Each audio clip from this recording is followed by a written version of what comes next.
शिक्षा है, स्वास्थ्य है और सुरक्षा, रोजगार, और उसमें से स्वावलंबन, स्वाभिमान, सेवा, सुशासन, मैंने 7 सह की जो बात की है उसमें हम सब काम अपना पूरा कर रहे हैं। और फिर क्राइम, करप्शन, कास्टलेस, जो कास्ट बेस्ड सोसाइटी जो राजनीति में आई है, उस नाते से उसको दूर करना, ये हमारे काम से हम कर रहे हैं। आपका सहयोग चाहिए, आपका सहयोग मिलता रहेगा तो समाज हित में सारे काम हम करते रहेंगे। किसी के काम की कोई कमी नहीं आने देंगे। जो आपकी डिमांड होगी, जो आपकी मांग होगी, वो सब के ऊपर पूरा काम करेंगे। भाइयों बहनों, जैसा पूर्व वक्ताओं ने नेताजी के बारे में बहुत सी बातें अपने को बताई है, इन सब विषयों को दोहराना मुझे बहुत उचित नहीं लगता, लेकिन कम से कम जो विषय जिसके ऊपर पूरा फोकस रखना चाहिए उतनी कुछ बातें जरूर मैं कहूंगा।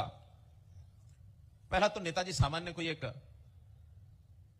नाम नहीं है, ये कोई नाम नहीं है, बल्कि देश की आजादी की पूरी कहानी है।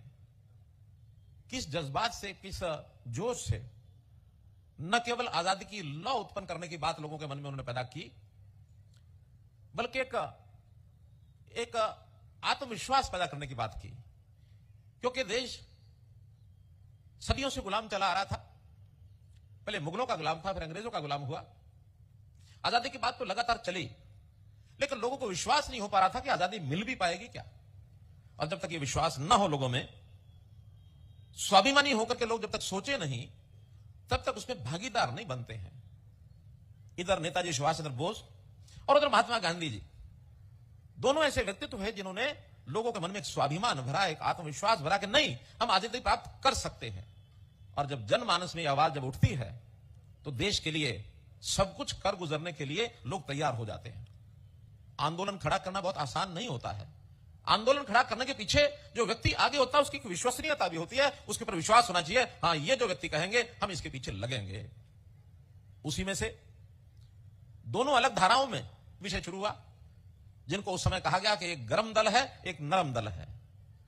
गर्म दल यानी किसी भी प्रकार के आंदोलन में, चाहे लड़ाई लड़ करके, संघर्ष करके हमें अपने दुश्मन को पराजित करना हो तो उसके लिए तैयार रहना चाहिए।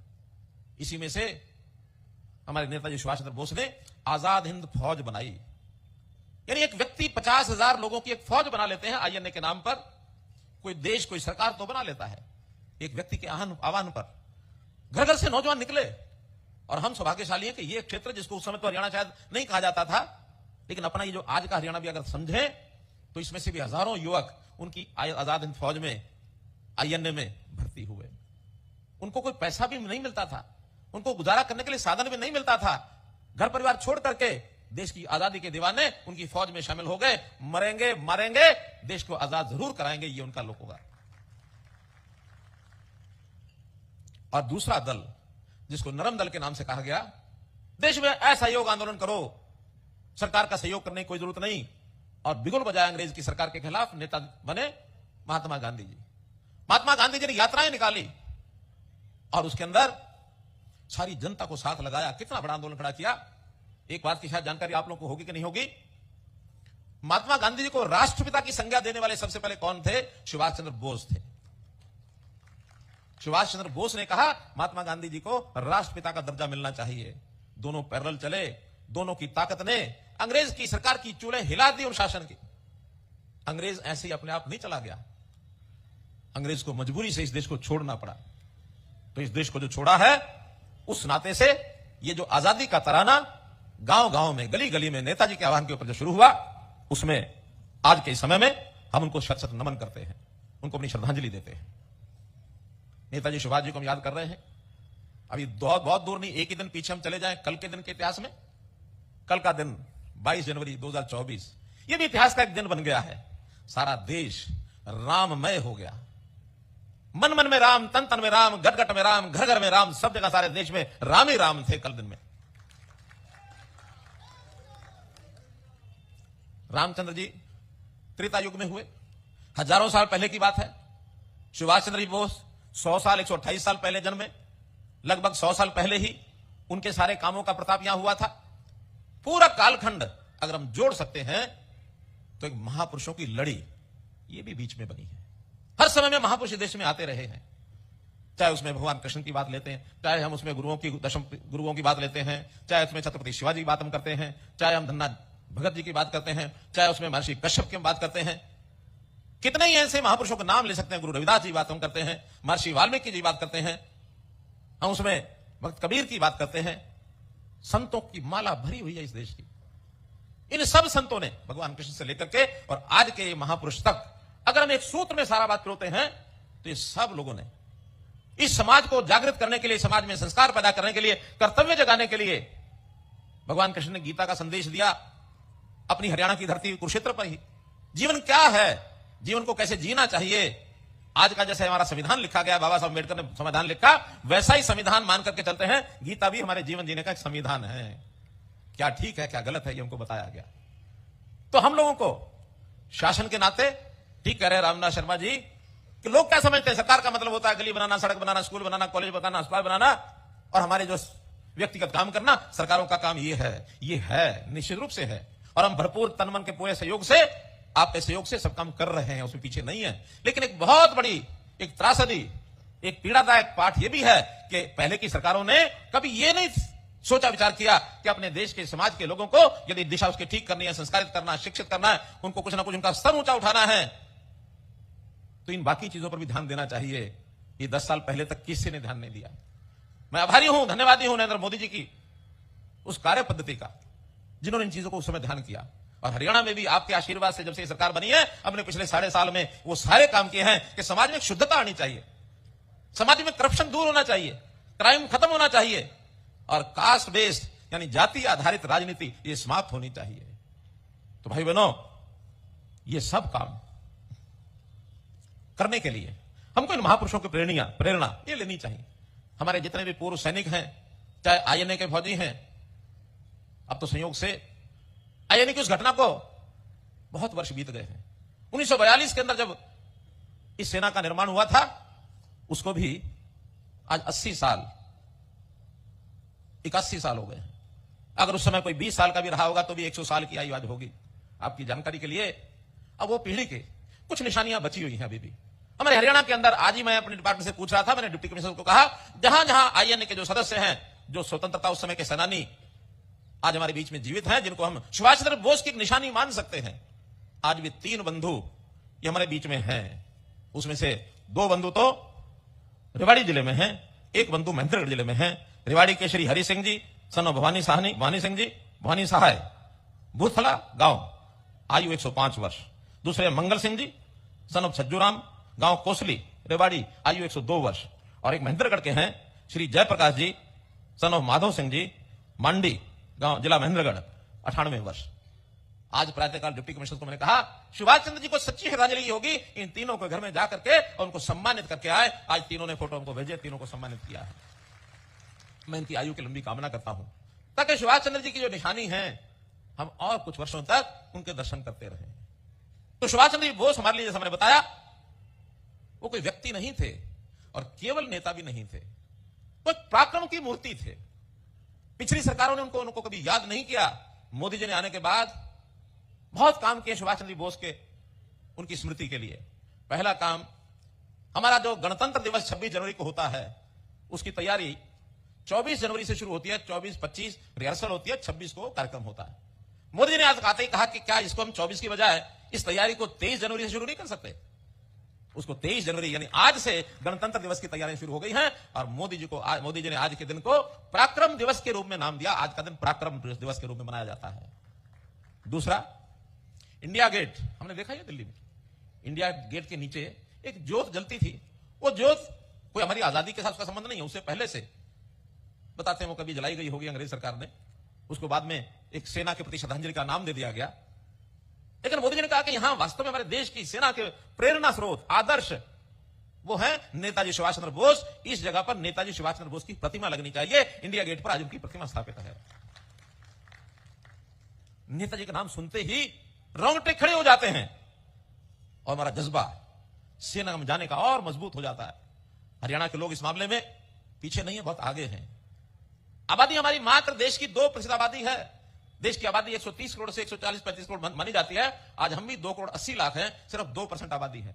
लेकिन अगर देश की सेवा करने के नाते, रक्षा के ऊपर देश की सुरक्षा करने के नाते, हमारे हरियाणा के जवानों की संख्या पूरी सेना का 10 से 11% हो चुका है। भाइयों बहनों, 10 से 11% हमारा जवान, आखिर वो कैसे जज्बात लेता है? उनको जज्बात यहीं से मिलता है कि कि हमारे जो पूर्व के ऐसे सैनिक हैं, स्वतंत्रता सेनानी जिनकी आयु 105 साल हो गई है, वो हमारे समाज के लोगों में, नौजवानों में कहानियां, कथाएं सुनाते रहते हैं। देश की सेवा को अपना जज्बा मान करके और दौड़ पड़ते हैं जब सेना की भर्ती होती है। तो इस जज्बात हमारा बना रहे। हमको हरियाणा के लोगों को बहुत से ऐसे खिताब मिले हुए हैं, बहुत सा हमको एक प्रकार से दुनिया क्रेडिट देती है। क्या देती है कि देश के जनता का पेट भरने के लिए, अन्न पैदा करने में अगर कहीं अग्रणी राज्य है तो हरियाणा है। यहां का किसान अग्रणी है, फिर हमारा जवान अग्रणी है, ये मैंने बताया ही है। हमारा पहलवान भी अग्रणी है, हमारा विज्ञान भी अग्रणी है। लाल बहादुर शास्त्री जी ने एक नारा दिया था, जय जवान जय किसान। मोदी जी ने आने के बाद ये कहा, जय जवान जय किसान जय विज्ञान जय अनुसंधान। अर्थात हमारा विज्ञान और अनुसंधान, रिसर्च, ये भी आगे बढ़े, हम दुनिया में और आगे अपने आप को बढ़ा सकें। और हमने भी बीच में एक बार कहा था, जय जवान जय किसान जय पहलवान। हरियाणा में जय पहलवान भी साथ में जुड़ता है भाइयों बहनों। तो हम लोग अपने यहां की जो हमारे नौजवानों में जो उनके अंदर गुण है, जो उनकी एक प्रकार से उपलब्धियां प्राप्त करने का जो जज्बा है, उसको आगे बढ़ाने के लिए इन चीजों पर और हमको आगे बढ़ना चाहिए। तो मैं खास करके हरियाणा और हरियाणा में भी रोहतक के जवान, दक्षिण हरियाणा के जवान, इनका एक विशेष योगदान है, इसको मैं सलाम करता हूं। इस हरियाणा के रणबांकुरों ने, जिन्होंने अपना खून से इतिहास लिखा है, उस इतिहास को भी, चूंकि नेताजी का नाम, जैसा पूर्व वक्ताओं ने कहा, देश के अंदर नौजवानों से खून मांगने का काम उन्होंने किया, तो मुझे खून दो, मैं तुम्हें आजादी दूंगा। अब ये कहा उन्होंने, जज्बाती लोग हैं हम, अपने खून से इतिहास लिखा है, लिखते भी रहेंगे जरूरत पड़ने पर।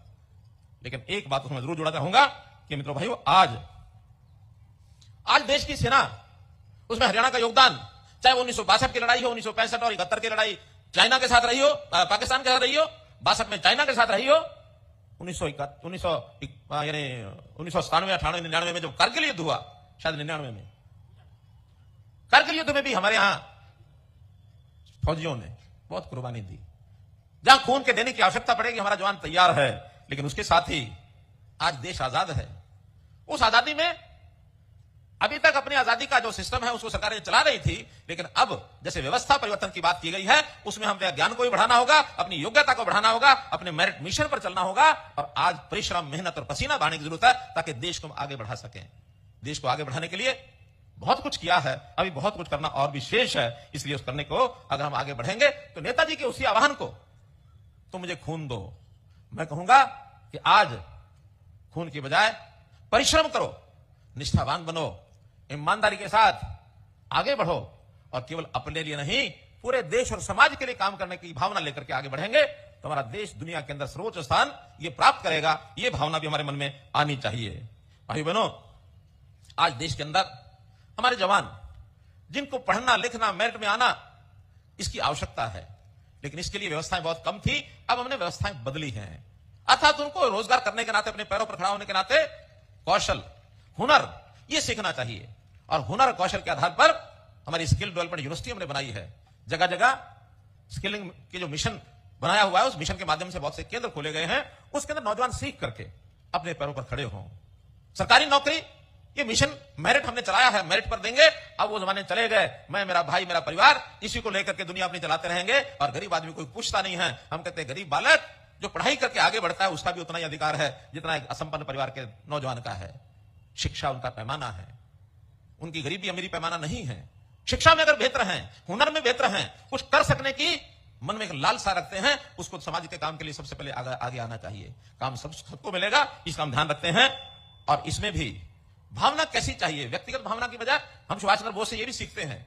जैसा विषय आया कि उन्होंने आईएएस की परीक्षा पास की, अब परीक्षा पास करके आईएएस नहीं बने, ऐसे नहीं है। मन में एक अंतरात्मा की आवाज आई थी। अंतरात्मा की आवाज क्या थी कि आईएएस बन करके अंग्रेज सरकार की नौकरी करनी होगी। एक तरफ अंग्रेज सरकार की नौकरी और दूसरी तरफ देश समाज सेवा। अंतरात्मा की आवाज है, दोनों साथ नहीं चल सकते। या तो अंग्रेज की नौकरी कर लो या देश की सेवा कर लो। तो हमने देश की सेवा करने के उन्होंने व्रत उठाना, इस नाते से उन्होंने इस विषय को आगे बढ़ाया। आज सेना के नाते से हमारे लोग बहुत कुछ आगे बढ़ रहे हैं। हमने जो इन जयंतियों के ऊपर समाज को आगे जागृत करने की बात की है, समाज के हर वर्ग को साथ हमने जोड़ा है। जोड़ते हुए हरियाणा एक, हरियाणवी एक, इस भावना को कायम करना और इस प्रदेश के लिए काम करना।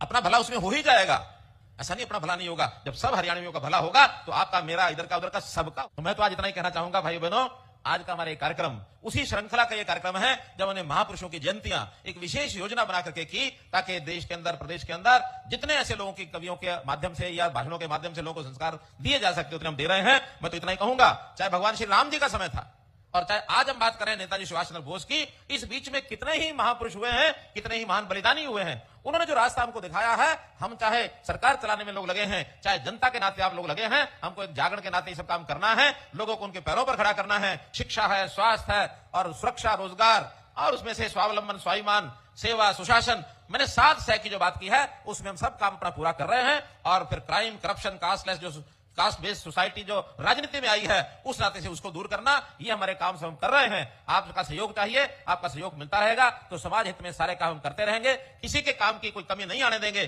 जो आपकी डिमांड होगी, जो आपकी मांग होगी, वो सब के ऊपर पूरा हम काम करेंगे। आपका बहुत बहुत धन्यवाद, बहुत बहुत आभार।